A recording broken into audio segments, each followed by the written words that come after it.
Got a bit of an update on the TWS9 and some experimenting with springs for the bolt hold open. I have gotten this baby running really nice. The hop-up fits wonderfully now. Previously with the hop-up fitting further back, I was having issues where it was fine on semi, but on full auto it would act like basically there was no hop-up after the first shot or two. Charging handle's working great. Got that shimmed on the inside. So nice. I have here a magazine where the bolt hold open does not work for it. Doesn't work there. And if I shoot it, and let me clear this. Yep. Safe direction. Doesn't stay open, right? Doesn't hold back. So, what I'm going to do is I'm going to swap some springs around and play with some things and see what works. If my memory serves me correct, this is the spring from an SRC Baba Yaga, or High Kappa, whatever you want to call it, from when I had one in Korea. I believe this is a stock Glock magazine spring. This is half of an AEG spring that I cut for one of the other 50 round mags. And these three, I believe, are from my Marui M&P9, which I put JDG gas and BB extension plates on the bottom of them so they have taller springs in them. So what we're going to do is we're going to go ahead and take the spring out of this one, and then we're going to put different ones in and see what works. To put a new spring in here, we're going to unfortunately have to take off the bottom, because this little lip is what holds the base follower, I guess you want to call it, holds the base follower in. So unless we remove that lip, we can't take it out without, hurting it, I guess. So unfortunately, that means we got to take stuff out. I also wanted to show you guys how to change the gas routes. If you notice, I'm using the MOS style gas routes from WE. They are square, they're not rectangular. I'm using these just because my pistols use them, and the TWS9 and my AAP don't seem to really care. When you're going to take one of the feed lips off, take a look for which side looks machined. See how this one's kind of rounded and that one's kind of flat?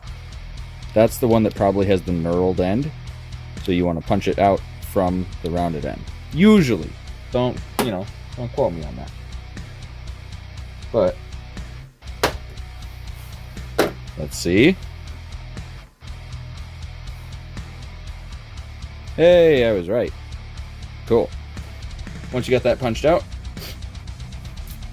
pull the pin out, and your feed lip comes right off. There's your gas route right there. I just wanted to show you guys that. We didn't actually need to do that for this, but I'm going to purge this gas here.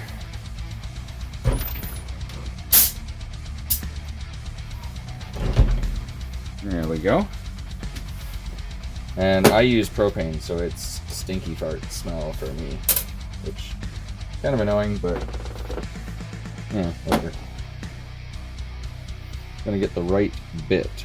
And I will tell you this, all of these Phillips heads on all airsoft stuff, and pretty much in general, have different pitches and angles to the slots that are cut there. Make sure that you're using the correct Phillips head for each one. The further away from the right shape it is, the more likely you are to strip it. If you've got one that's really narrow and you're using a really wide Phillips head, you're just going to strip this top bit and not actually unscrew it. So yeah, keep that in mind. So for this base one here, I'm finding this fat chubby one to be about a perfect fit. I could go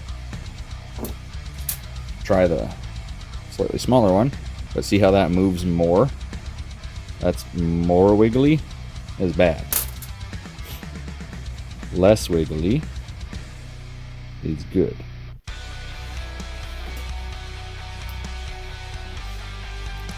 Let's take this off. Oh yeah, that's on there tight.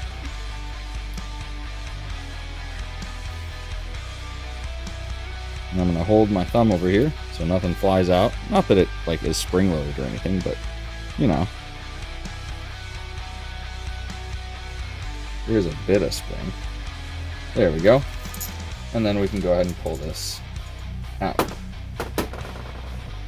Pop off there. Oh. So it looks like, yeah, this is another box spring, but this one's actually a little bit longer. So interesting. So this is our stock one. It's pretty short. I think I'm gonna try one of these M&P 9 springs first. I think this is gonna be a better bet. Give us a good bang for our buck here. So, here's my BB follower in there. Gotta keep my end plate down so I can actually get stuff in. There you go. Go ahead and get the spring in.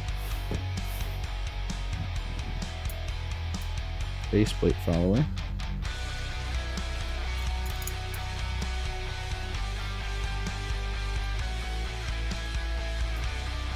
Come on, the base plate. But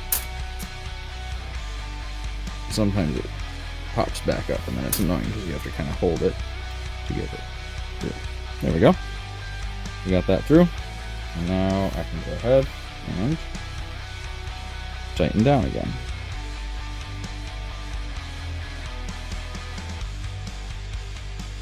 You never want to over tighten.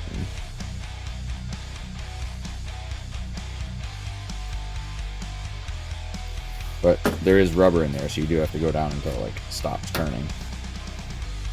Let's see if she holds air. Always check it.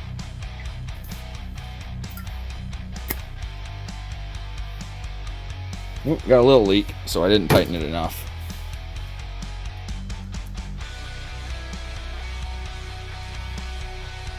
Well, it must have been the valve that was leaking for a hot second there.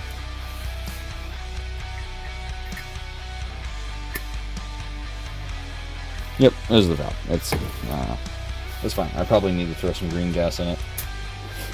If you're going to use propane in your mags, a friend of mine in Arizona taught me this, and he is real smart with Airsoft, so I trust him. If you're going to use propane in your mags, make sure that you store them with green gas in them. So like take a single can of green gas with you. When you're done with the day, empty all the propane, put a little bit of green gas in there. So, let's get our feed lip back in there.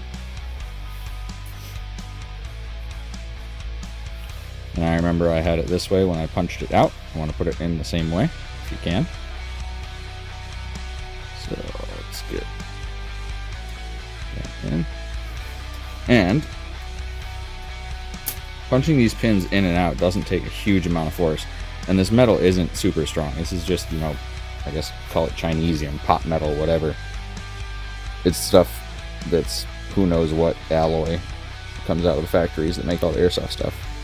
So, don't hammer it, press too hard. You can get it in usually with just a little bit of hand pressure. Let's see if the M&P 9 spring... Ooh. Wow, yeah, that feels significantly... Well, it feels a little stiffer. Let's see how she do. Nope. Darn it.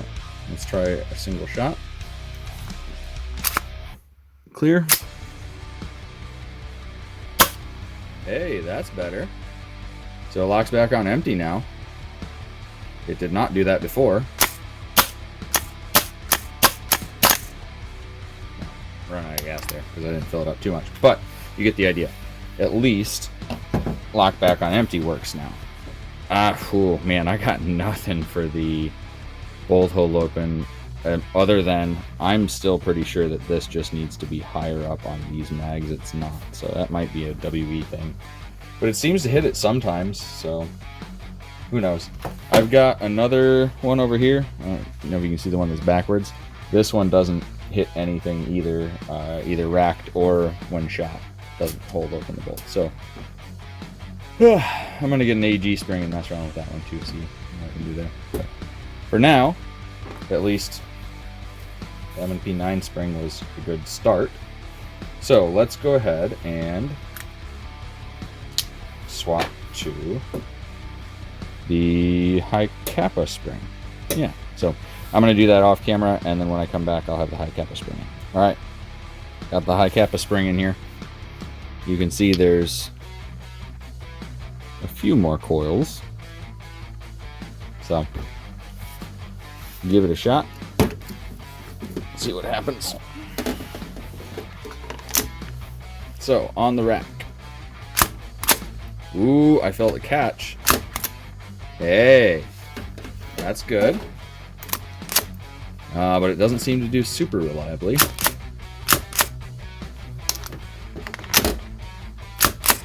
Huh.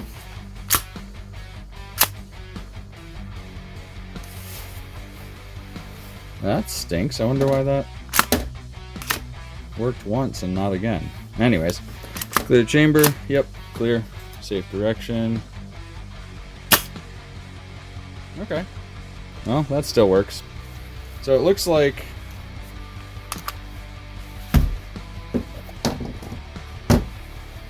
spring strength is not all of it. It's got to be some of it, but it's not all of it. So it seems like spring strength is going to be your best bet for shooting hold open on empty. I can't figure out why it's not holding open on empty when you rack it, though. I don't know if there's, like, it's leaving something down and there's not enough pressure to go pop up again, but that doesn't make any sense. So, who knows? Hopefully somebody else can give some more info on that. But there's how you swap springs and Glock mags, well, WE Glock mags. And that's a bit of a fix for mags on this if you're having inconsistencies with your bolt hold open. So, hope that helps, guys.